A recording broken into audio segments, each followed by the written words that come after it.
Hey guys, we're starting Saturn today. This is section 8.1, an introduction to Saturn. You can see an absolutely beautiful picture of Saturn there. In 1610, Galileo was the first human being to see Saturn through a telescope. And he saw the disk of the planet and he saw the rings, but he didn't know he was looking at rings because he couldn't resolve them. His telescope wasn't good enough yet. And so he thought he was seeing two moons, one on either side of Saturn, but he was confused because, unlike the moons of Jupiter, which were moving from night to night, the two moons that he thought he was seeing around Saturn were always in the same spot. And it wasn't until several decades later that um, Giovanni Cassini, figured out that these were, in fact, rings. He was finally able to resolve them. It's hard for us today to understand how significant that was. As far as I'm aware, it had never even occurred to anybody that planets could have rings around them. Saturn is the sixth planet from the Sun. You can see them listed in order here. For a long time, it was the most distant planet that anybody could see. Technically, you can see Uranus, particularly from dark skies. Pre-industrial skies, of course, were inky black. If there's any evidence of ancient cultures being aware of Uranus, I'm not familiar with that. And so what we typically say is that Saturn is the last planet that was known up until the invention of the telescope, when people started discovering the ice giants. And so for most of human history, people believed that there were five planets: Mercury, Venus, Mars, Jupiter, and Saturn. The Earth wasn't considered to be a planet in the same way that they were. We thought about Earth very differently, of course. Saturn resembles Jupiter in its size, though that's really where the resemblance stops. They're pretty different planets, and even just looking at them, Jupiter has bands and swirls and all kinds of turbulence in its atmosphere, lots of different color. Saturn doesn't have any of that. If you look at Saturn through an amateur telescope, it'll just be a point of light, and that's partly because it's much further away, but it's also because there just isn't as much to look at. Even the Hubble Space Telescope doesn't resolve nearly the kind of detail in Saturn's atmosphere that we see in Jupiter. This is the way Saturn would look if you could nudge the Earth right up against it. It's just enormous. Up here, you're not seeing any sort of atmospheric feature. You're seeing shadows cast by Saturn's rings. Cassini spacecraft gave us quite a few pictures like that as it orbited Saturn, and they're just stunning, absolutely remarkable pictures. It takes about 9.5 Earths, 9 Earths or so, to go across the full disk of Saturn. That means that Saturn is just about the same size as Jupiter. It took 10 Earths to go across Jupiter.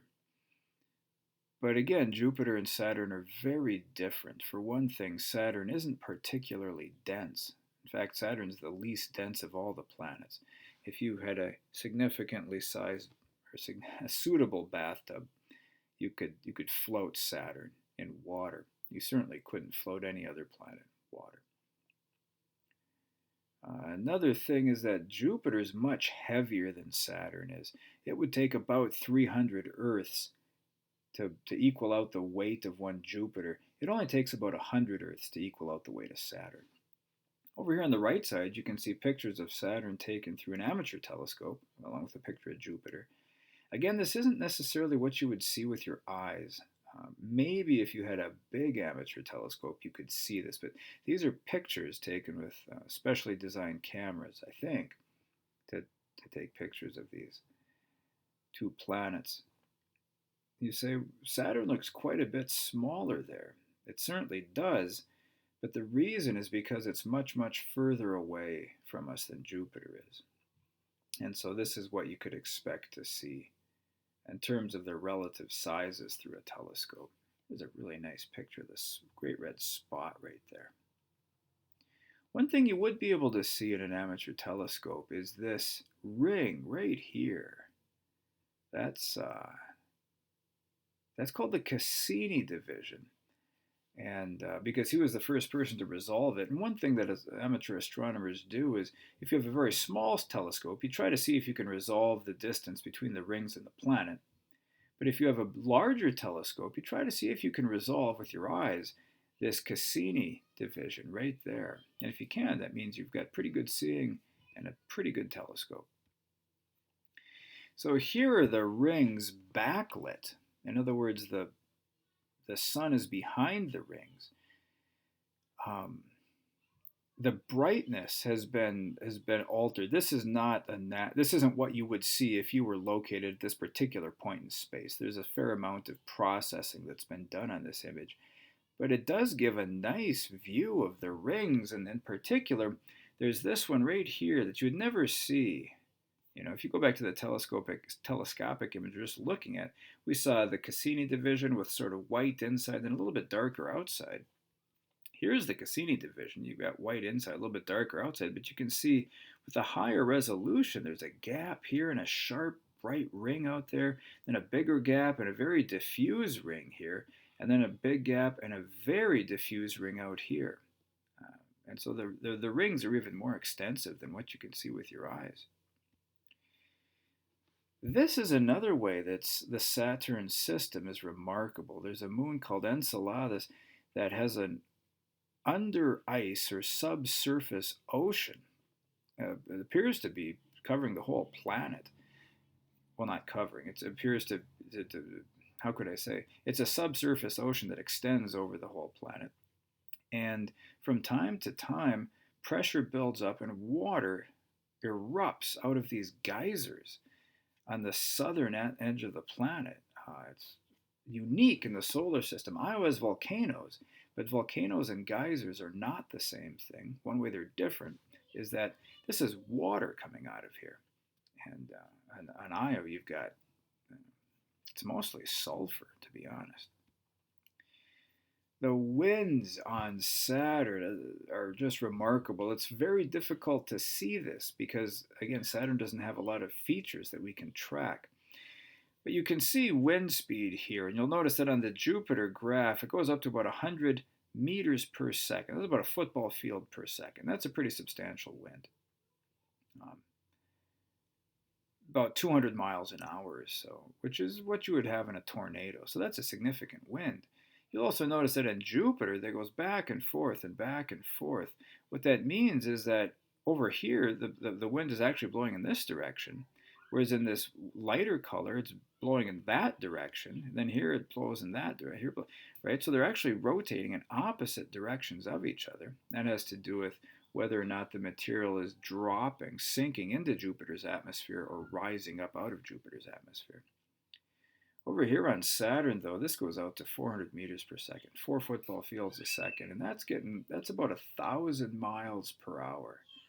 Now that's a number that's hard for a human being to get their head around. A tornado is about 200 miles an hour. The muzzle velocity of a typical rifle is probably right around 800 miles an hour.